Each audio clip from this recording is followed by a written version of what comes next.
Well, if you needed signs of great things to come for 2021, this might be exactly what you're looking for. What's going on, Eurovoxers? I'm joined by none other than KEiiNO, who, for a lot of people, need no introduction. But if you're new to Eurovision, they represented Norway in 2019 with the legendary song Spirit in the Sky, earning themselves a very respectable 6th place and winning the televote that year. Guys, how are you? Hi! We're doing great. We're super excited about everything happening this week and the weeks further on. I mean, it's amazing finally being back in Melodi Grand Prix. It must be. And I mean, the response to this announcement that you guys are coming back has been really, really big.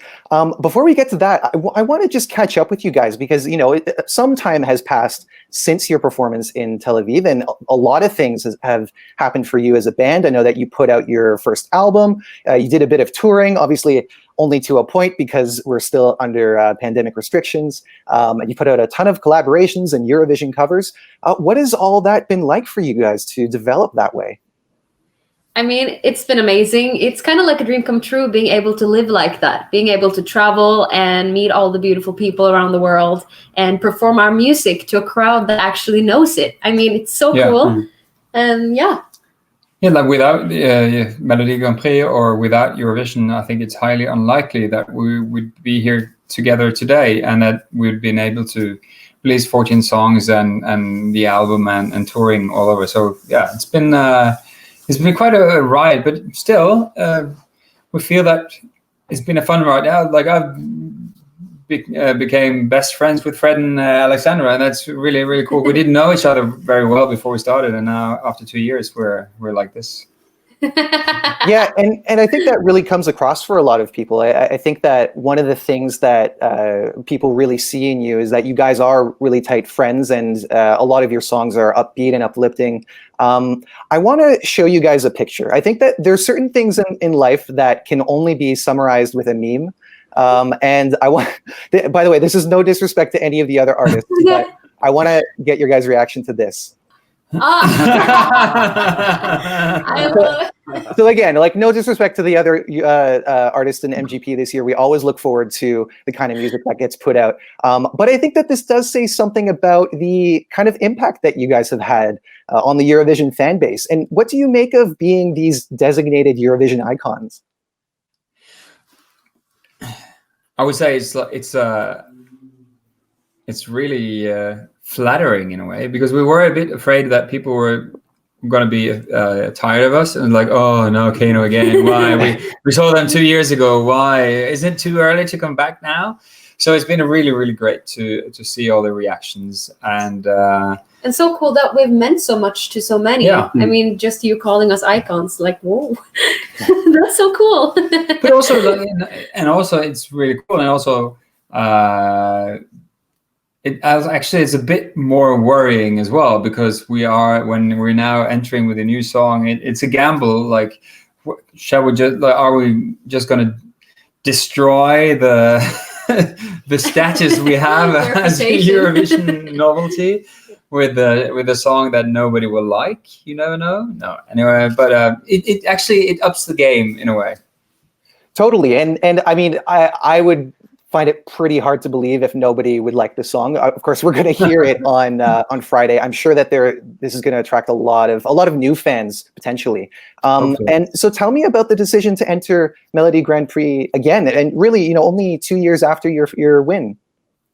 I mean, we love Eurovision and Melodi Grand Prix, and we actually kind of directly after Eurovision in 2019 agreed that we want to go again. I mean, we love that so much that if we create the right song that is like we feel is suitable for Eurovision and Grand Prix, then we would go. And when we wrote this song in the southern part of Norway last summer, we kind of had that feeling like this is something special, and yeah, that's why we're here now. Yeah, this could be the one in a way. I remember actually walking to the green room in Tel Aviv after we finished, like, is this it?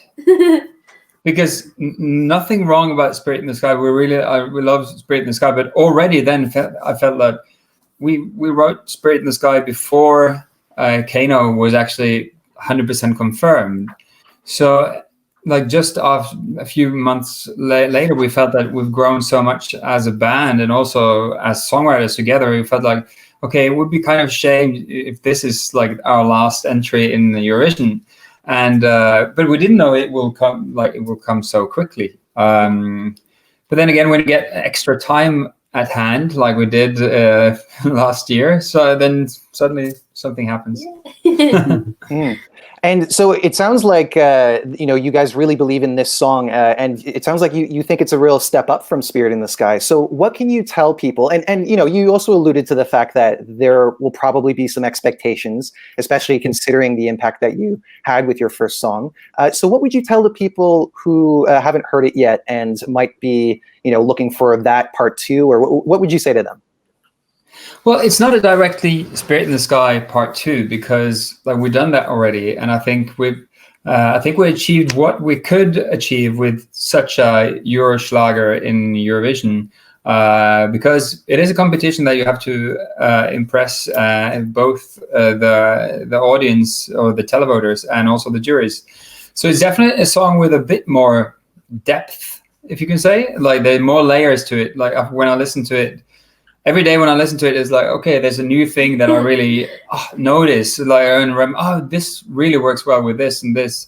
So it's, but it still is an electro pop song with the elements that people kind of expect in a KEiiNO song. There are yoik parts and there are the Nordic melodies. And this time, Fred gets to rap as well. Yes, finally, yeah. We heard a little bit of that this past, just before Eurovision happened, because you guys you participated in the Eurovision at Home concerts, and we heard a really, really quite fascinating cover of Hatred Mun Sigra from Hatari, and you rapped on that as well. Yes. Yeah. It's important for me to show my roots. I came from Sami hip hop, so it's great to show some Sami rap in the Melodi Grand Prix. It's the first time, actually.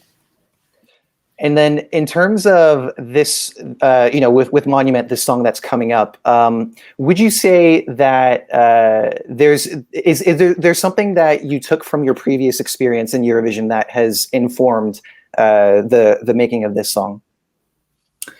I think it's definitely, you can hear that we've grown as a band over the 2 years, and that we're more experienced. Also as songwriters, and also like what's important, because we wrote the song on a cabin, like in a simple cabin in the southern part of Norway, and I was cooking dinner as I usually do when I'm with these guys because I love to cook.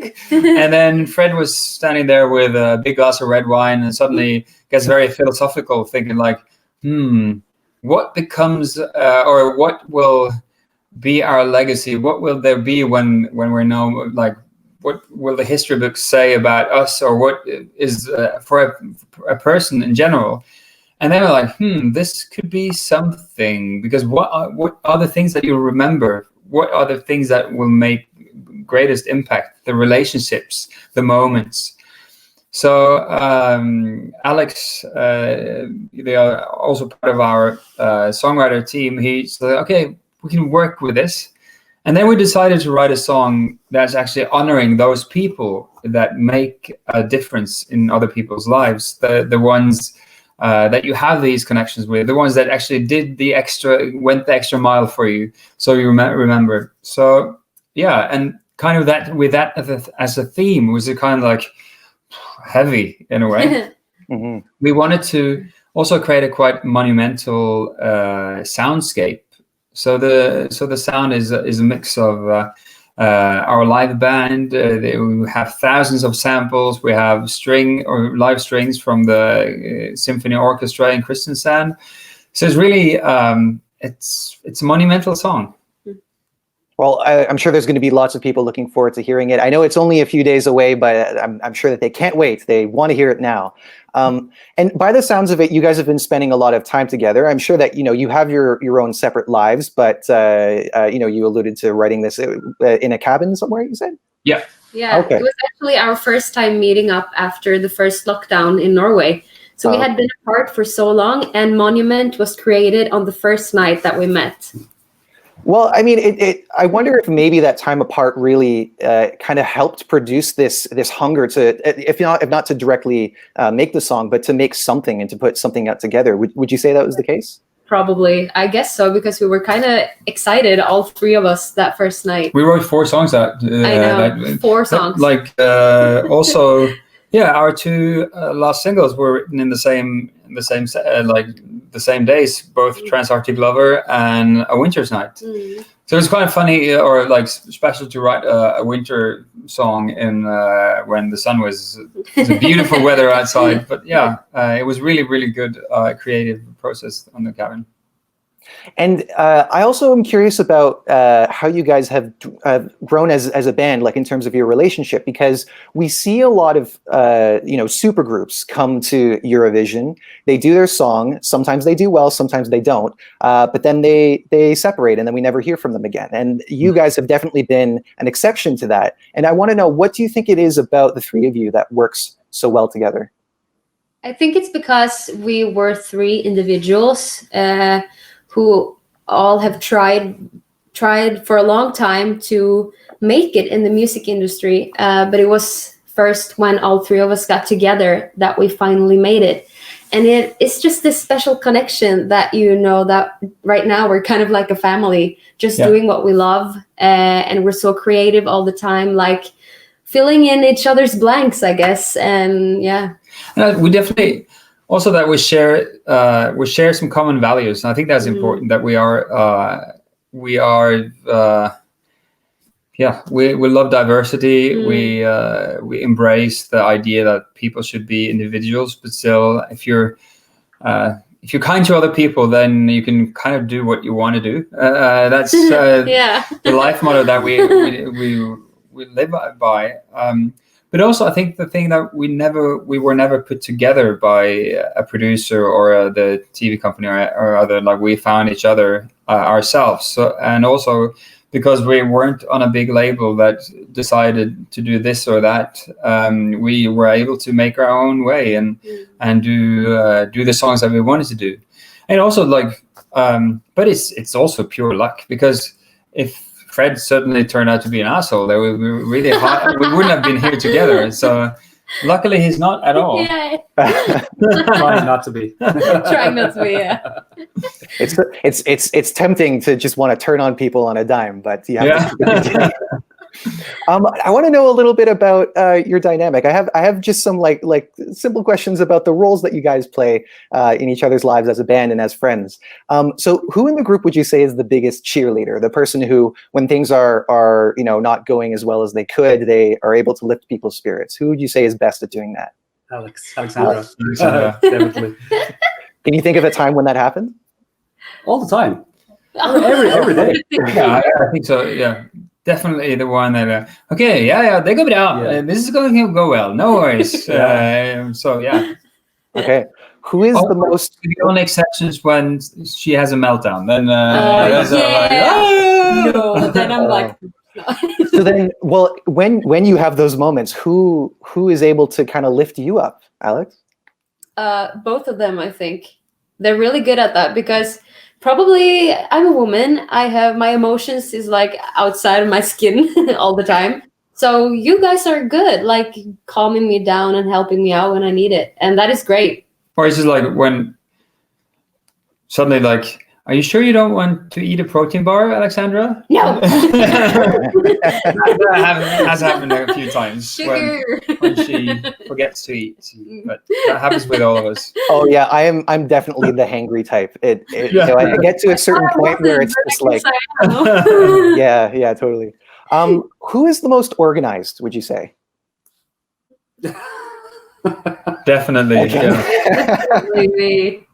I'm like, I'm a cleaner, and I clean all the time. Yeah. Yes. And organize things.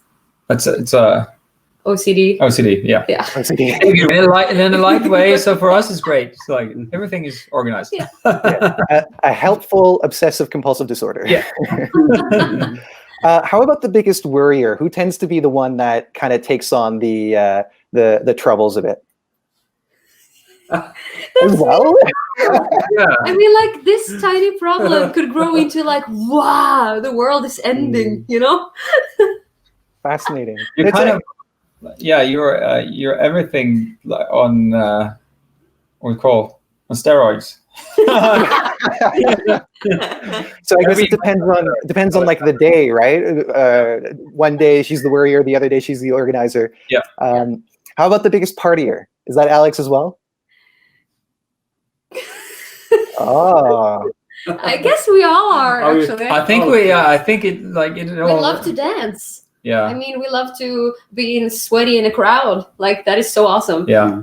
But it's Because I'm the oldest, I guess You probably party I've got the more most, I've got yeah. more hours on the dance floor. But actually, when we party together, we're like equal. she Oh. can dance all night. Actually, she's but of course she's younger. And Fred is also, he's the one they like in an after party, he never goes home. No. Like, so he's really, so I guess I'm the ones that sometimes I've actually went Yeah, to bed earlier than surprisingly. the earliest. so we'll say that most of the time it's Tom, and then some of the other times you guys are good competition for that. And then finally, who's the biggest Eurovision fan? Yeah. that's Tom as probably- well. Again, because you're older and you know nothing. Well, No. actually, no, I think one of my first memories are when I watched Bobby Sox won. Now, actually, I reveal how old I am in 1985, and I don't remember. I just remember seeing like I was too. I was too tired, so I fell asleep during the show. But I remember the pain and like I was so sad when I woke up next morning and I figured out, oh no, I fell asleep. And my mom said, we tried to wake you up so many times, and like the world fell apart because I really wanted to see how it ended. Aw. But yeah, I've been following Eurovision ever since, and that's been a big dream to win Eurovision since I was a kid. And be a part of it. I mean, I wouldn't have experienced Eurovision if it weren't for you. So, likewise. Yeah, well, I mean, I think everyone can really feel the love coming from all of you guys, and as much as maybe some of you have been around for longer than others, but the love is mutual. Rub it in. So this has been great, guys. Before I go, what would you like to say to the people who have fallen in love with your music, whether it was back when you guys performed Spirit in the Sky or at some point afterwards, who would really like to see you fly the flag again for Norway in 2021? Well, first we have to say thank you so much for Yes, listening to our thank music you. and for following us. And we really hope that you'll give Monument a couple of chances. It is a song that you should listen to at least 2 or 3 times before making up your mind about it. I think you love it. It is, and yeah, there will be much more KEiiNO music as well coming out this year. So Enjoy and enjoy the show. and stay safe, Yeah. and hope to see you again very soon live. Wonderful. Well, I'm sure there's going to be lots to look forward to outside of this as well. Thank you guys again so much. This has been great. We're looking forward to seeing the performance because it's this Saturday that you guys are performing at the first Already. semifinal. Yeah, and then you guys, of course, go directly to the final, which is February. It's sometime mid to late February. 20th. Yeah, The 20th. Okay. 20th. So obviously lots to look forward to. Guys, thank you so much for joining me. Guys, don't forget to subscribe to Eurovoxx. We're going to be following all the action for Melodi Grand Prix as we always do. It's a great selection, one that we always look forward to, and one that I'd say a lot of Eurovision fans are really excited about. Eurovoxx.tv. What's that? Yeah, it's going to be great this year. There's so many great artists. Yeah, I would expect nothing less. Eurovoxx.tv is the website. Don't forget to follow us on our socials, Facebook, Twitter, and Instagram. And we will see you on the next video. Take care, guys. Bye. Thank you. Bye.